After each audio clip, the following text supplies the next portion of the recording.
Coming up on Chapman News, historic aid package on the way. When will those checks be in your pocket? And where were you when the lockdown happened? We take a look back at how life has changed over the past year. And the royally bombshell interview, what it means for the Duke and Duchess. From Dodge College of Film and Media Arts, this is Chapman News. Good afternoon, I'm Erin Coogan, and thanks for tuning into another episode of Chapman News. We start off today with the new stimulus bill, which the president praised in an address to the nation last night. Also in his address, the president directing every state to have vaccines available for all adults by May 1st and fully vaccinated by the end of the month. The president also expressed his optimism for cookouts and fireworks by July 4th to celebrate our independence. The address carried a weight as we reflect on the one-year mark of COVID-19. And history, I believe, will record we faced and overcame one of the toughest and darkest periods in this nation's history, darkest we've ever known. I promise you, we'll come out stronger with a renewed faith in ourselves, a renewed commitment to one another, to our communities and to our country. This is the United States of America. Natalie Tasha Thompson has the details on who and what is in the bill.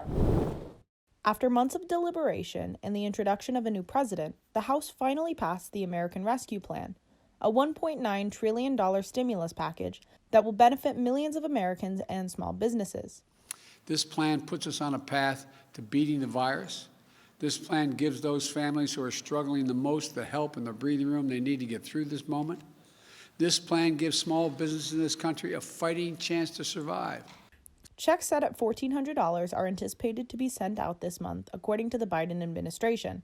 However, in this round, 12 million less Americans will be receiving aid, and unlike Trump, Biden's signature will not be on the checks. Well, we are doing everything in our power to expedite the payments and not delay them, which is why the president's name will not appear on the memo line of this round of stimulus checks. The checks will be signed by a career official at the Bureau of Fiscal Service. This is not about him. This is about the American people getting relief. American citizens who make less than $75,000 a year and joint filers who make less than $150,000 a year will be receiving a check. Despite lowering the income level, dependent college students also will now be eligible for this round of stimulus. This is the most significant legislation for working people that has been passed in decades. The package also includes federal unemployment insurance, child tax credits for families with children 17 and under, rental and mortgage assistance, increased food assistance, increased support for vaccine rollouts, and efforts to help safely reopen schools and universities. As of mid-February, 18 million Americans, or 1 in 9 workers, were receiving unemployment benefits, and the unemployment rate hit 6.2%. This coming at the same time as the economy shrinks to a degree that has not been seen since World War II. Half of America's children who are in poverty will not be in poverty because of this bill. Help is on the way. The American Rescue Plan will give money and a security net to Americans who have been struggling throughout the pandemic, coming full circle to mark 1 year since the pandemic was declared. I'm Natalie Tasha Thompson for Chapman News. Thanks, Natalie Tasha. And if you have direct deposit set up with the IRS, you could have your check as soon as this week. And for those of you who don't, it will take a bit longer to process and send your payments. And there was a lot of heated debate surrounding the stimulus. Stephanie Parajan has more about the battle to pass the bill and what the president said last night. President Joe Biden signs the COVID relief bill a day earlier than planned. Last night, he addressed the nation on the one-year anniversary of COVID-19. In Biden's first address to the nation, he profiled the world without COVID, but warned that Americans need to stay vigilant. The only way to get our lives back, to get our economy back on track, is to beat the virus. Speaking of unity and hope, as he promised that all adults will have access to the COVID-19 vaccine by May. Biden's original goal was for 100 million Americans to be vaccinated in his first 100 days in office. But he's now on track to surpass this goal by day 60, as an average of 1.7 million Americans are vaccinated per day. Because even if we devote every resource we have, beating this virus and getting back to normal depends on national unity. And national unity isn't just how politics and politicians vote in Washington, what the loudest voices say on cable or online. Unity is what we do together as fellow Americans. The $1.9 trillion COVID relief bill, also known as the American Rescue Plan, is the biggest government rescue package since the Great Depression. President Joe Biden signing an executive order on Sunday, expanding voter registration access, giving federal employees time off to vote, and calling for changes to be made to the federal voter information website, vote.gov. Stimulated by the obstacles minority communities face when trying to vote, like language or location barriers, the president's voting rights expansion follows the For the People Act, passed by the House last week. The order was made on the same day as the 56th anniversary of Bloody Sunday, one of the most historic fights in the civil rights movement. And another historic battle taking place as New York State Governor Andrew Cuomo fights for his career. Barbara Fox has more on state-level politics. Thanks, Stephanie. Another sexual assault allegation against New York Governor Andrew Cuomo, making it the sixth woman to come forward. The unnamed accuser was a member of his executive staff. She claims that the governor groped her underneath her blouse late last year after being told to fix a technical issue at his official residence. Cuomo denies all allegations brought against him. Democratic lawmakers, including New York Senate Majority Leader Andrea Stewart Cousins, are pushing the governor to resign. But as the governor said Sunday, there is no way he will actually do so. From one Democratic governor under fire to another, California's Governor Gavin Newsom finally spoke to Californians on Tuesday, announcing that schools are reopening or plan to reopen by mid-April. Newsom highlighted the bravery of healthcare workers, mothers, farm workers, children, and others who have been impacted by the virus. While Newsom didn't officially mention the recall campaign, he did address his critics. So to the California critics out there who are promoting partisan political power grabs with outdated prejudices and rejecting everything that makes California truly great, we say this: we will not be distracted from getting shots in arms and our economy booming again. Los Angeles Mayor Eric Garcetti told CBS LA, "At a moment when we have a pandemic to finish off, we have an economic downturn to climb out of. The last thing we need is $100 million in politics on another election." And with some local updates here in California, a new supervisor, Katrina Foley, was elected on Tuesday. She'll be the first woman Democrat to be elected to county-wide office in Orange County. Another first as Republicans lose their supermajority status for the first time in decades. And that's it for your local and national politics. Back to you, Aaron. Thanks, Barbara. And as many people received vaccinations, many are wondering how we reopen from here. Some states are going full steam ahead, while others continue to take small steps towards reopening. Michael Benifta has more. As vaccines roll out, states are working on reopening more businesses to stimulate the economy. California will ease tier restrictions now that their goal of 2 million vaccines distributed to California's hardest-hit communities has been reached, what Governor Newsom calls a critical step. You know, vaccine equity is not just the right thing to do, it's also the fastest way through this pandemic. Grocery workers prioritize, school staff prioritize, farm workers put to the front of the line. The governor's office announcing that counties like OC and LA can move to red tier tomorrow, which allows for indoor dining, gyms, and theaters to open up at limited capacity. Yet health officials, like our expert Dr. Jerica Lamb, say this might be too soon. What I would do is to listen to the actual people living in Orange County right now, and then basically, again, be on the safe side and be ready to open on March 17th. The reopenings follow new CDC guidelines for people already vaccinated. They can meet with other vaccinated people indoors, but masks should still be worn in public. Lamb says this is a promising trend. And so what we have right now with the existing data is that if you're vaccinated and unvaccinated, we can actually be in the same room together without masks, because the risk of us transferring or communicating the virus to one another is very, very low. Other states are taking it one step further. New York plans to open up venues and indoor restaurants with limited capacity. So does Massachusetts, which allows the reopening of its famous sports stadiums also at limited capacity.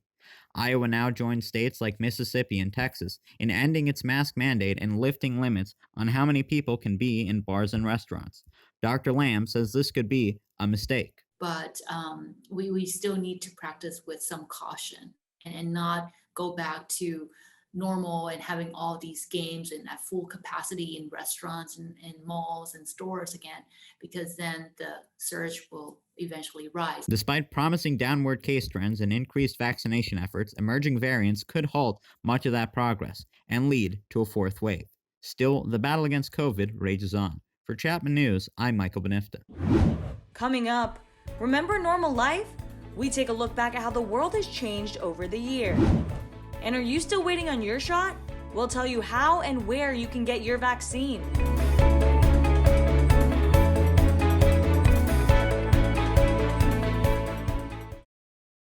3 months ago, there weren't enough masks. We were desperately sourcing from all over the world. People were making face coverings from scarves, bandanas, and bits of fabric. Now there are plenty of masks, but some people don't want to wear them. Come on.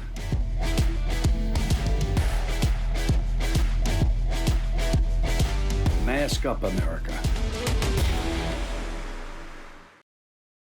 As several counties in California prepare to reopen, many universities, including Chapman, are preparing to open their doors to in-person learning. However, with spring break just 2 weeks away, many universities are trying to keep their students from traveling. One university is going as far as paying their students to stay put. The University of California, Davis is giving out $75 grants to the first 750 students who visit any Davis businesses during the break. The university is doing this as an attempt to clamp down on unnecessary travel that could jeopardize their ability to reopen. So far, officials say the policy has been positively received and will reveal just how many students accepted the offer next week. Chapman is yet to offer a similar proposal to its students despite the positive response UC Davis is getting. However, Chapman is planning on reopening after spring break. And it's hard to believe, but it's been a year since everything shut down. Nick Ratton took a closer look at what has changed and what has changed us. March 11th, the day the World Health Organization declared the coronavirus a global pandemic. 3 university students recalled their reactions. Yeah, I think I was at home, and my immediate thought was, oh God, I hope this doesn't affect Not Scary Farm in October. There was definitely a difference in what was happening down south when COVID first broke out compared to like what was happening up north. Like all of my friends were texting me saying their schools closed, everything like that. And my school actually didn't inform anyone what was happening until the day before spring break. Of course, everybody went out on St. Patrick's Day. We were aware that COVID was like a thing. There were no mask mandates in place yet. And I remember I went out and the next day, everything was closing down. While the beginning of the pandemic was a scary and uncertain time, few could have imagined the devastating effects it would have on the things we consider untouchable. For Riley Palmentier, one of the 28,000 cast members laid off by Disney, that was work. I've said this whole time that this is serious because Disneyland closed. For Lauren Maresca, a senior at the University of Alabama, her biggest loss was not being able to see her parents. My dad also has a lot of heart problems, so since he has a weakened immune system, he wasn't able to leave at all. So I wasn't able to see my own parents for 10 months. And for Katie Kostelik, a senior at DePaul University, it was losing her community at Kelly's Pub, a bar she worked at and often frequented. My boyfriend and his roommate worked there, and I got to know all of the regulars and all of the other bartenders, and I kind of miss that kind of like community group, especially with my friends, because that is something that I took for granted. In every cloud, however, there is a silver lining, and much like the rest of the world, these individuals have found things to be grateful for in the midst of the darkness. I think the amount of personal growth I've gone through mentally and even physically has been a blessing in disguise.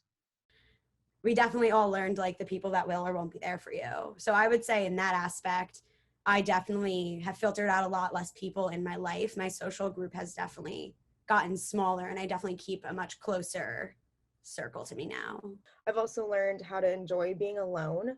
I spent the first 3 months of quarantine this time last year in my apartment by myself, which I really wouldn't been able to do or be comfortable with pre-COVID. So it kind of taught me how to appreciate those moments too. As the world begins to turn a corner with the pandemic and restrictions in California begin to lift in April, the things we once took for granted are showing signs of returning. Hopefully, they're here to stay, and we remember just how precious the little things are. For Chapman News, I'm Nick Grattan. Thanks, Nick. And we are on our way to normalcy as California has administered nearly 11 million vaccines, 800,000 of those being in Orange County alone.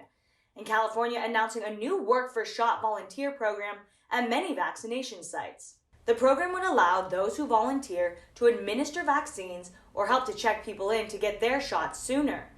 While most sites are looking for medical volunteers, anyone who works at least a 4-hour volunteer shift is eligible.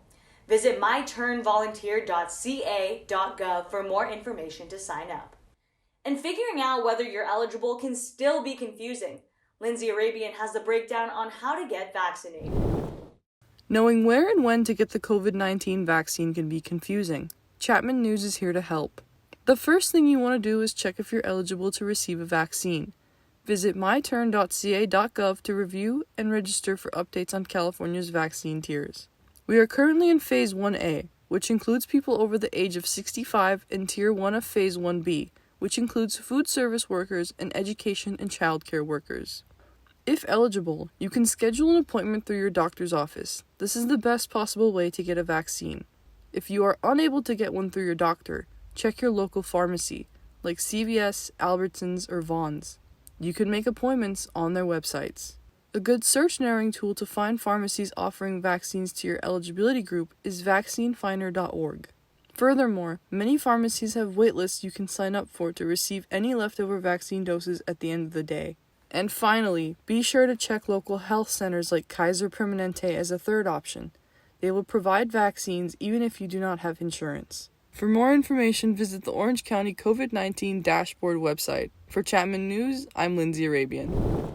Thanks, Lindsay. And do you need a lift to your vaccine appointment? Ride-sharing app Lyft, JP Morgan Chase, and Anthem Inc. have partnered together to offer 60 million free or discounted rides to appointments for those in need. Lyft co-founder and president John Zimmer saying, quote, "This is an opportunity to use our collective strength to mobilize on a massive scale and serve our communities. We cannot let a lack of transportation be a factor in determining whether people have access to health care." And looking internationally, here's some stories making news around the world.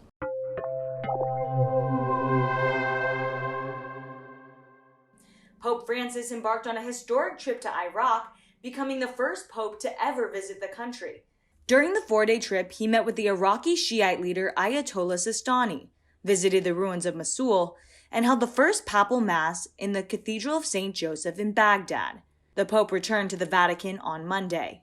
7 college students have died and 4 are in critical condition after a 4th-floor balcony collapsed in a university in Bolivia last week. As dozens of students tried to walk into their lecture, the hallway became crowded. Footage shows the moment the railing collapses and the students begin to fall from the balcony. The Bolivian police are currently conducting an investigation. And Switzerland passed a controversial ban on full face coverings. Swiss voters approved the measure with a close 51.2% majority on Sunday. They joined several other European countries such as France and the Netherlands in implementing the ban. It includes face coverings like niqab and burqa, which are worn by some Muslim women. However, face coverings worn for health purposes remain legal. The Swiss media is labeling this as the burqa ban, and several human rights and religious groups have opposed the legislation. Meanwhile, others like the Swiss People's Party have voiced their support for the ban. And more shocking updates regarding Myanmar's ongoing protests. Our international producer Melissa Cho has the report from Taipei.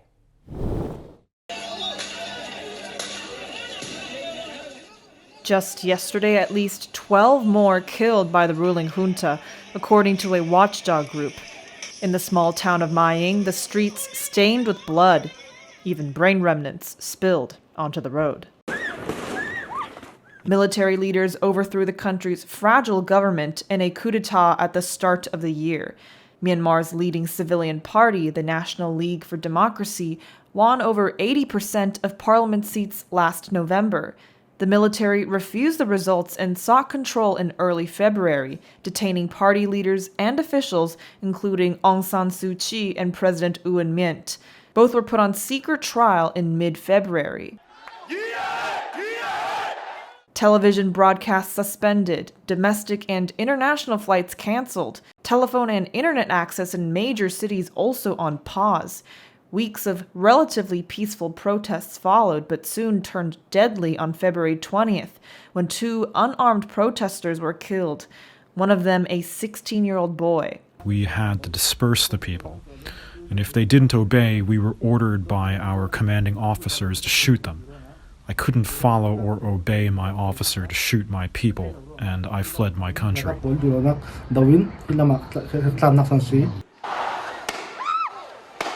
At least 80 people have been killed, 38 of those happening just on March 3rd.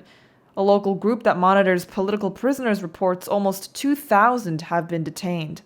Myanmar has faced military rule in the past between the early 60s until 2011. Now, the military has declared a year-long state of emergency, as if history is repeating itself. Melissa Cho for Chapman News. Coming up, mudslides hit an already struggling community. We have the latest weather report and your weekly forecast after the break.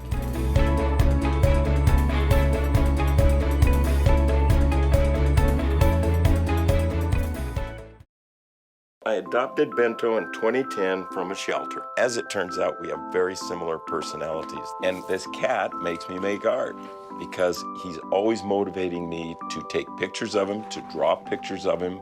He just is motivating artistically. It's just that simple. Well, he's my best friend, but a lot of people know him as Keyboard Cat.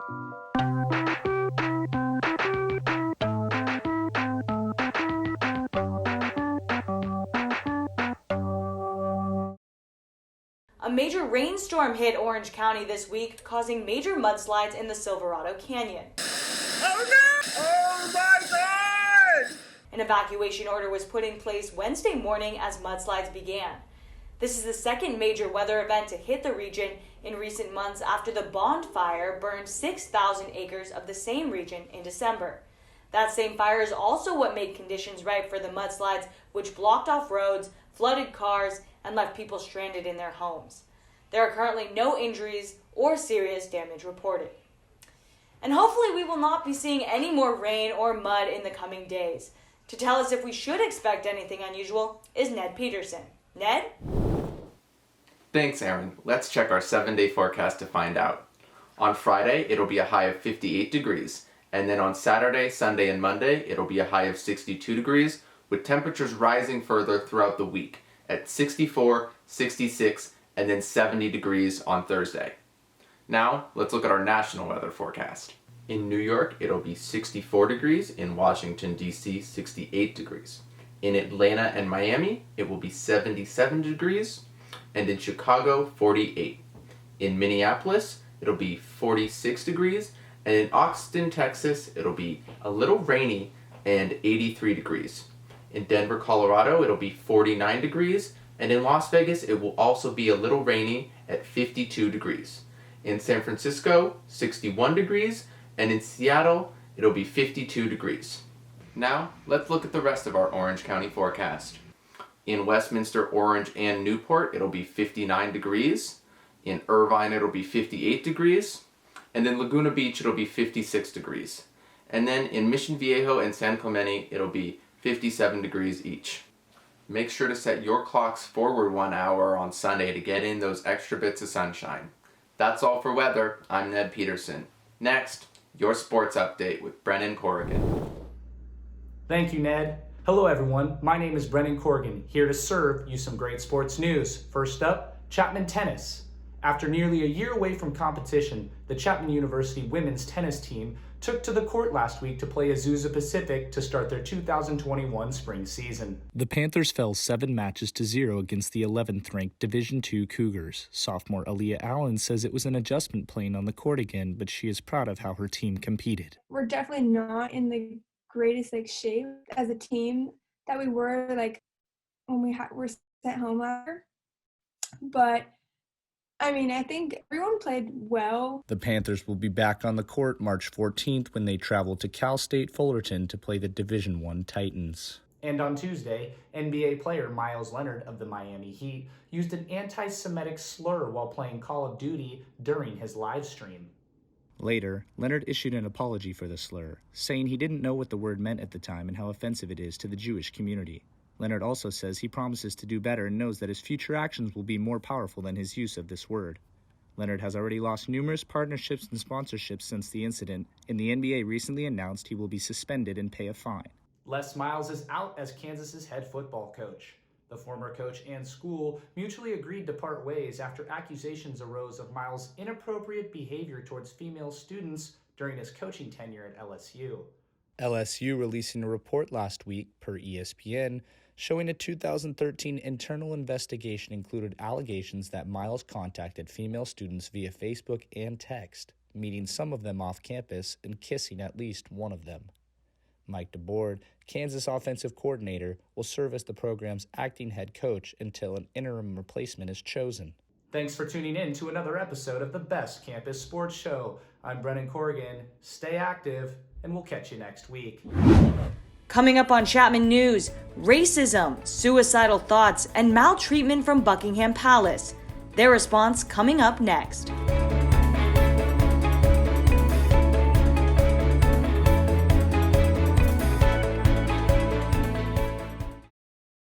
Oscar the Grouch here to tell you, yeah, you, to wear a mask out in public around other people. Sure, it'll keep you healthy, but more importantly, I won't have to see your happy, smiling face.